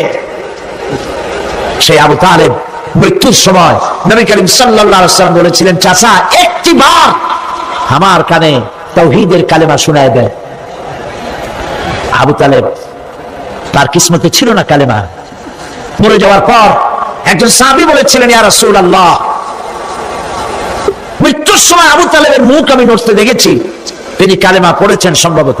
রাসূলুল্লাহ সাহেব বলেছেন, আমি শুনি নাই। এত ভালোবাসার পরও হাদিস শরীফে এসেছে আবু তালেব জাহান্নামে যাবে। কোথায় যাবে? জাহান্নামে। সবচাইতে কম আযাব হবে কার? আবু তালেবের। কম আযাবটা কি? হাদিস শরীফে এসেছে কম আযাব হলো জাহান্নামের আগুন দিয়ে এক জোড়া জুতা তৈরি করে আবু তালেবের পায়ে পরিয়ে দেওয়া হবে। সেই জাহান্নামের আগুনের তৈরি করা জুতার তাপে আবু তালেবের মাথার ঘিলুগুলো টকবক করে বউ পড়তে লাগবে। এত ভালোবেসে যদি কিয়ামতের উপায় না হয়, আপনি ইয়া নবী সালাম আলাইকা, ইয়া রাসূল সালাম আলাইকা, আর কতগুলো জিলাপি খাইলেন, বড় একটা মিছিল করলেন। প্রিয় ভাই সব, এইসব বিদআত ছাড়ুন, এগুলি সুস্পষ্ট বিদআত। রাসূলুল্লাহকে ভালোবাসবেন, সাহাবীরা যেভাবে ভালোবেসেছেন ওইভাবে ভালোবাসবেন। আল্লাহ রাব্বুল আলামিন বলেন, যালিকাল ইয়াউমুল হক ফামান শাআ ইত্তাখাযা ইলা রাব্বিহি মাআবা। এই দিনটি অবশ্যই আসবে, সেদিনটি নিশ্চিতভাবে আসবে। আর এখন যার ইচ্ছা সে তার রবের দিকে অগ্রসর হোক। ইন্না আনজারনাকুম عذابا قريبا يوم ينظر المرء ما قدمت يداه ويقول الكافر يا ليتني كنت ترابا إنا أنذرناكم عذابا قريبا খুব নিকটবর্তী একটি আযাব সম্পর্কে আমি তোমাদেরকে সতর্ক করে দিলাম। কে বলতেছেন? আল্লাহ পাক। লক্ষ্য করুন আল্লাহ কি বলছেন, খুব নিকটবর্তী একটি কঠিন শাস্তি আযাব অর্থাৎ কিয়ামত, এই সম্পর্কে আমি তোমাদেরকে সতর্ক করে দিলাম। ইয়াউমা ইয়ানজুরুল মারউ মা কদ্দামাত ইয়াদা, সেদিন প্রত্যেকটি লোক যা সে পাঠিয়ে দিয়েছিল এখানে অর্থাৎ যা করেছিল সেগুলি সে দেখতে পাবে। আর তখন ওয়ায়াকুলুল কাফিরু ইয়া লাইতানি কুনতু তুরাবা, সেই কিয়ামতের ময়দানে অবস্থা দেখে কাফেররা বলবে, আহারে মানুষ না হইয়া যদি মাটি হইয়া যেতাম, যদি মাটি হতাম, যদি মানুষ না হয়ে না জন্মতাম, আজ এই হাসরের ময়দানে এইখানে এই বিচারের মুখোমুখি হতাম না, মাটি হইলে বরং অনেক ভালো হতো।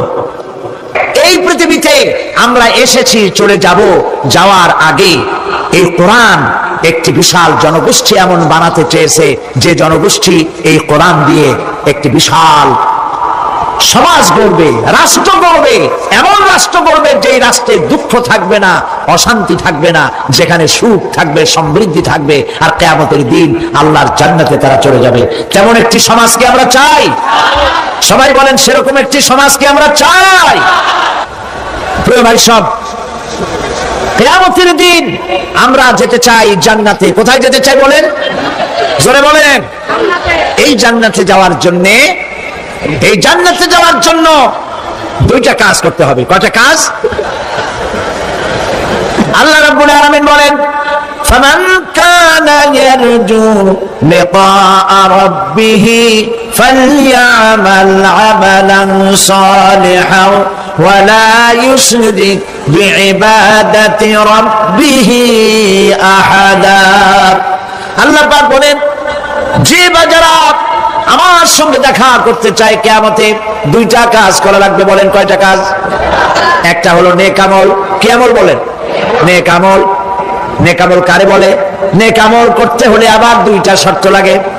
এক নম্বরে কাজটা করতে হবে আল্লাহরে খুশি করার জন্য। কারে খুশি করার জন্য?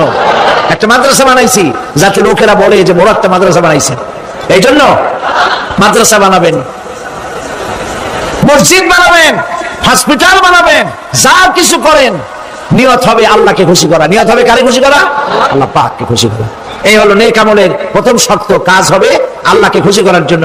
দুই নম্বরে কাজটি হতে হবে সুন্নতে নববী সাল্লাল্লাহু আলাইহি ওয়াসাল্লামের উপরে। মনে রাখবে, দাড়ি রাখবো কেন রাখবো? রাসূলের সুন্নাত। রাখবো কারে খুশি করার জন্য? আল্লাহকে খুশি করার জন্য। রাখবো কার মতো? রবীন্দ্রনাথের মতো, কার্ল মার্কসের মতো, কবির মতো নয়। রাখতে হবে কার মতো? নবীর মতো। বুঝে নেন, কাজটা হতে হবে আল্লাহকে খুশি করার জন্য। দুই নম্বরে কাজটা হতে হবে সুন্নতে নববী সাল্লাল্লাহু আলাইহি ওয়াসাল্লামের উপরে হতে হবে। তাহলে এই হলো এক নম্বর। জান্নাতে যাওয়ার জন্য, আল্লাহর সাথে দেখা করার জন্য এক নম্বরের কাজ হলো নেক আমল। বলেন এক নম্বরের কাজ কি? দুই নম্বরের কাজ ولا يشرك بعبادة ربه أحدا। আল্লাহ রাব্বুল আলামিনের ইবাদতের সাথে কাউকে শরীক স্থাপন করা যাবে না। আমরা যারা মুসলমান, অধিকাংশ মুসলমান শিরকের ভিতরে মুবতালা হয়ে আছে। বিশ্বাস করেন কিনা বলেন? কাফেররা তো মুশরিক আছে, ওরা তো মুশরিক আছেই, কিন্তু আমরা মুসলমানেরা আমাদের আমলের মধ্যে আমাদের অজান্তে সবের নিয়তে অনেক শিরক আমরা করে বসি। নাউজুবিল্লাহ। বলেন নাউজুবিল্লাহ। এই জন্য আমি বারবার সতর্ক করি, নিজেকেও করি, আপনাদেরকেও করি। এই কারণে করি, শিরকের গুনাহ আল্লাহ মাফ করবেন না। ইন্না শিরকা লাযুলমুন আযীম। শিরক মস্ত বড় অপরাধ, জুলম, আল্লাহ মাফ করবেন না। আল্লাহর কাছে কাঁদতে কাঁদতে মাপ চাওয়া লাগবে যে আল্লাহ শিরক থেকে আমাকে রক্ষা করো, বাঁচাও। অনেক গোপন শিরক আছে। মাজারে যান, পীর সাহেবের কাছে যান, মনে যদি নিয়ত থাকে উনি ফু দিলে আমি ভালো হবই, উনি তাবিজ দিলে আমার বাচ্চা হবেই, উনি আমারে দয়া করলেই আমার ব্যবসায় উন্নতি হবেই, এটার নাম শিরক। এটার নাম কি? ওয়াইজা সাআলতা ফাসআলিল্লাহ ওয়াইজা ইসতাআনতা ফাসতাইন বিল্লাহ। যা বলার আল্লাহরে বলো, আর যা চাওয়ার কার কাছে চাও? চিল্লাও বলেন। কলিজাটাকে পরিষ্কার করে দেন আজকের মাহফিলে। এই কলিজায় কারো প্রতি কোনো ভয় রাখবো না আল্লাহ ছাড়া। ভয় করবো কারে বলেন? মহব্বত আল্লাহ ছাড়া, এত বেশি মহব্বত আর কাউকে করবো না। আল্লাহ তাআলা আমাদের কলিজায় তোমার ভয় এবং মহব্বত দিয়ে ভরে দাও, রাসূলের মহব্বত দিয়ে আমাদের দিলকে ভরে দাও।